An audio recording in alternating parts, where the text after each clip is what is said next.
medicamento para dormir, para ficar acordada, para diminuir a ansiedade, para aumentar a energia, uma busca sem fim no externo, por validação, respostas e permissões. Dentro de mim tudo era muito confuso e o sentir demais da vida sempre me resultou em problemas psicossomáticos. O corpo começava a dar sinais de imunidade baixa, cabelo caindo, intestino pedindo socorro, mas o que me curou de verdade não foram os remédios, foi verdadeiramente conseguir olhar para dentro de mim e entender o que meu corpo estava tentando comunicar. E se você está nesse vídeo, com certeza não é por acaso.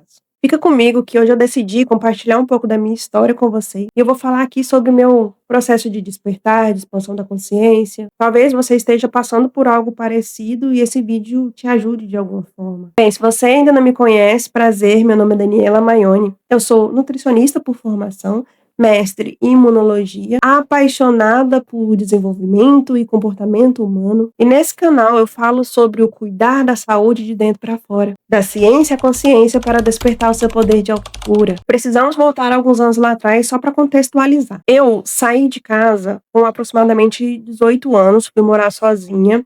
É na minha primeira tentativa de dar certo na vida. E olhando para trás, eu consigo enxergar que foi um dos primeiros sinais que eu era movida pelos motivos errados. Eu prestei um vestibular para provar tanto para os meus pais quanto para mim mesma. E assim como meus irmãos, eu também era capaz de passar na faculdade pública. Eu não sabia muito o que eu queria, não sabia muito o que gostava, mas por minha mãe ter muito forte a questão da educação, e todos os filhos dela precisavam ter o ensino superior, a gente precisava fazer alguma faculdade. Passei em enfermagem, assim, fui fazer. Não deu certo. A faculdade era muito longe, ficava aproximadamente 1.500 quilômetros de casa. Eu via minha mãe aproximadamente 2 vezes por ano, só nas férias, e isso me causava muita angústia, além de que eu não me adaptei ao curso. Tranquei a faculdade, tive a benevolência do apoio da minha mãe, e aí, em segundo momento, mais uma tentativa de dar certo, fui cursar nutrição. Então, entrei em nutrição lá em meados de 2014, e era um curso tranquilo, eu, mais perto de casa, consegui me adaptar melhor. As coisas começaram a ficar mais complicadas lá por volta de 2016.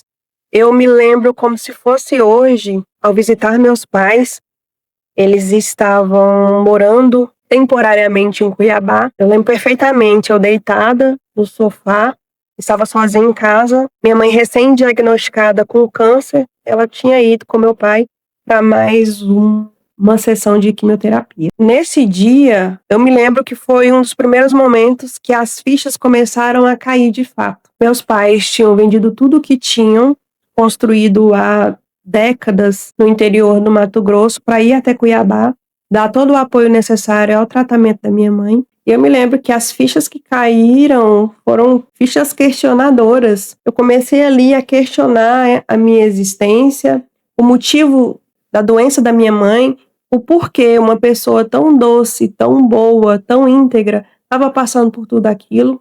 Em uma das fases da vida dela, que era a fase de colher os frutos que ela tinha plantado durante toda a vida. E na minha cabeça, Deus tinha permitido aquilo de uma forma injusta e cruel.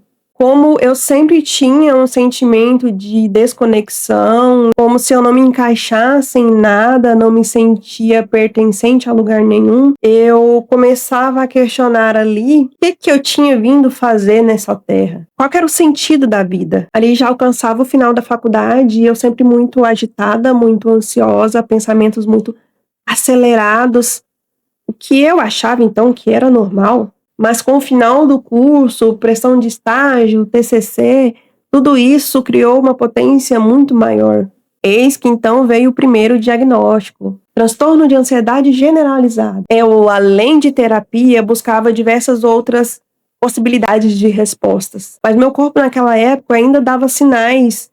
Alergia, minha imunidade sempre muito baixa, eu adoecia muito. E isso foi dando continuidade por muitos anos. Em 2017 eu me formei, comecei a trabalhar enlouquecidamente, empreendia, vendia marmitas e abri meu primeiro consultório. Então eu cuidava de tudo, de todos, mas eu não olhava para mim. Eis que no dia 17 de novembro de 2018, nós perdemos minha mãe pro câncer. Aí meu mundo de verdade caiu. E de toda a minha família também. Ela era a nossa base. Nessa época aí, lá para 2019, eu tomava tanto medicamento que eu não conseguia acordar. Eu cheguei a comentar com o meu médico que, assim, ficava fácil não ter depressão nem ansiedade, porque eu não conseguia ficar acordada. É importante também citar que nessa época eu tinha um fator de dependência emocional fortíssima com o ex-relacionamento amoroso que eu tive. Pensamentos acelerados, que até então eu achava que era normal de todo ser humano, porque eu só tinha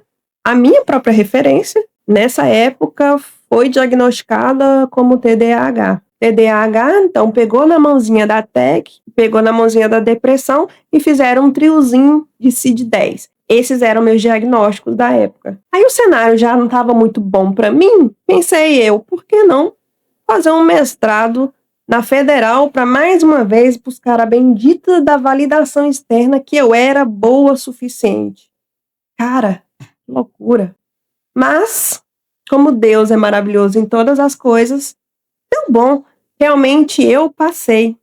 Provei mais uma vez para mim mesmo e para os outros que eu era inteligente de fato. Mas olhando agora, cara, que busca inconsciente de aprovação a vida toda. Foi tudo muito tumultuado. Eu lembro que foi necessário trocar minha orientadora em cima da hora. E a orientadora que me aceitou era justamente da linha de pesquisa de imunologia do trato gastrointestinal. Ou seja, não foi eu que escolhi estudar o intestino. O intestino, desde lá de trás, segue me escolhendo. Ali tudo meio que começou a fazer sentido. Eu tive um hiperfoco absurdo em estudar o intestino e todas as suas conexões. Foi estudando então sobre microbiota intestinal, inflamação e todo esse universo do intestino e sua influência na imunidade, eixo intestino-cérebro e todo esse universo, que eu comecei a estudar melhor sobre o que estava de fato acontecendo comigo e com o meu próprio intestino, o que me levou a colher mais informações, levar para o médico e assim chegar em um outro diagnóstico, a síndrome do intestino irritável. E olha aí, mais um CID para chamar de meu. E eu não digo isso com um ar de orgulho, tá? Mas dar nome aos bois é sempre muito importante para um tratamento adequado e para olhar para aquela questão de uma forma efetiva. Você já consegue entender que eu tinha todas as ferramentas, mas não tinha o principal, a confiança em mim mesma.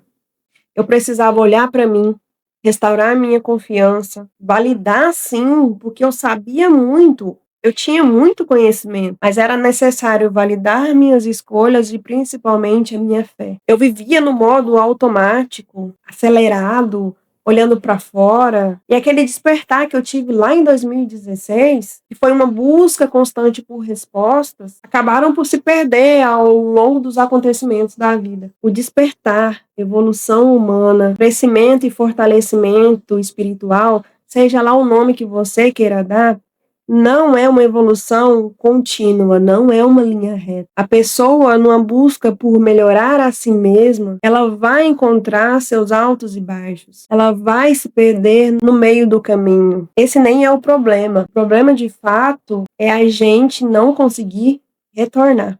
Nos anos seguintes, eu continuei trabalhando em mim, principalmente na área profissional. Eu fui professora universitária, servidora pública e seguia sempre atendendo quando dava. Ano passado, em 2024, para muitas pessoas eu estava no auge. Eu tinha diplomas, eu era concursada no serviço público, um relacionamento saudável com uma pessoa incrível. Mas sabe qual era o problema? Eu não estava feliz. Mas com a bagagem que eu adquiri nos anos passados, eu já entendia que eu estava perdida, mas que eu sabia o caminho de volta. Eu precisava voltar os olhos para mim mesma. Mais uma vez eu estava olhando para fora, ao invés de acolher a voz aqui de dentro. Desde 2016, quando tudo isso começou, toda essa busca, todo esse desassossego, eu sempre senti um chamado muito forte para atuar no digital. Eu estudava tanto desenvolvimento humano, na época o coach estava super em alta. Eu cheguei a fazer um curso de psicanálise e espiritualidade, Ayurveda, medicina tradicional chinesa, o integrativo, a fitoterapia, a própria nutrição com um olhar mais comportamental, o mestrado em imunologia e todo o elo holístico do intestino foram fontes que eu bebi muito. Eis que chegou 2025. estou com 33 anos. Para mim, essa idade é um marco. Foi um marco na vida de Jesus. Esse desinquietar ficou mais forte. E eu bati o pé que para mim não fazia mais sentido gastar os meus dias com algo que não me preenchia verdadeiramente. Então, eu decidi por um voto de confiança, um ato de coragem e por entender que esse vazio que eu senti por toda a minha vida era vazio de algo que eu não tinha intimidade suficiente para entender. Eu precisava de Deus. Sabe, a minha família, ela nunca foi religiosa. As experiências que eu já tive em relação à igreja quando criança, adolescente, não foram muito boas. E isso nunca tinha sido uma questão. Eu sempre acreditei em Deus, sempre me auto-intitulei cristã, mas eu não era de fato nem convencida, muito menos convertida. E a minha intenção aqui nesse vídeo não é convencer ninguém de nada. Estou apenas compartilhando a minha história e eu espero que isso te toque de alguma forma. Então, em janeiro, a minha insatisfação com o meu trabalho, ela bateu muito forte. Então, todo aquele sentimento, aquelas questões de, cara, o que eu tô fazendo aqui? O que eu tô fazendo da minha vida? Eu não estava feliz naquele ambiente, nem conseguia dar o meu melhor. E isso me angustiava muito. Então, em um tempo de consciência e muita reflexão, eu voltei meus olhos para Deus, voltei a buscá-lo, a orar, e em um momento de quebrantamento, uma frase me atravessou. Eu sinto que foi Deus que falou comigo. Me deixa ser seu amigo. Então eu decidi, de fato, nutrir esse relacionamento com Deus, buscá-lo intencionalmente. Eu decidi ler a Bíblia de ponta a ponta, de Gênesis a Apocalipse, e naquele tempo eu fiz o meu primeiro jejum espiritual. E cara, o quão poderoso foi. Eu pedi que Deus falasse comigo, que ele me desse respostas. Dessa vez eu não buscava fora, eu buscava dentro de mim, no Espírito Santo que em mim fazia e faz morada. Eu pedi, eu permiti, eu aceitei que ele me conduzisse e que ele me orientasse. Minha senhora, e assim, muito cuidado com o que você for pedir para Deus, porque ele responde. Mas ele não responde de formas convencionais. Muitas vezes Deus responde em nossa vida de forma dolorosamente desconfortável. Mas como você se moveria se ele te deixasse confortável? Se sua vida fosse um completo morango do amor? É preciso sim chacoalhar as peças para que as coisas entrem em seus devidos lugares. E meu mundo deu uma reviravolta maluca. Aconteceu uma situação no meu trabalho que foi a gota d'água. Para mim aquilo ali foi a resposta de Deus, sem dúvida nenhuma. Tive uma situação com a superior que deu uma surtada lá, me desacatou, me xingou.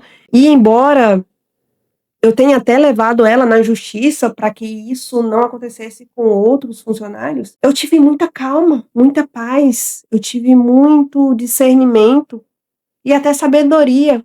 Mas aquilo ali para mim era o Espírito Santo agindo em mim. Outras pessoas falaram para mim, cara, se eu fosse você, eu tinha retrucado, eu tinha batido nela, enfim. Mas para mim estava feito. A resposta que eu pedi para Deus era aquela.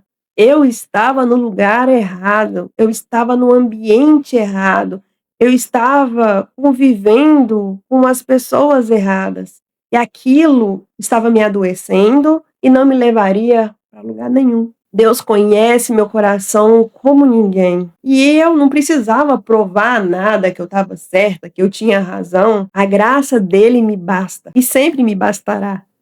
Enfim, passaram alguns dias, eu pedi exoneração. Simples assim. Pedi para sair. Larguei um concurso público.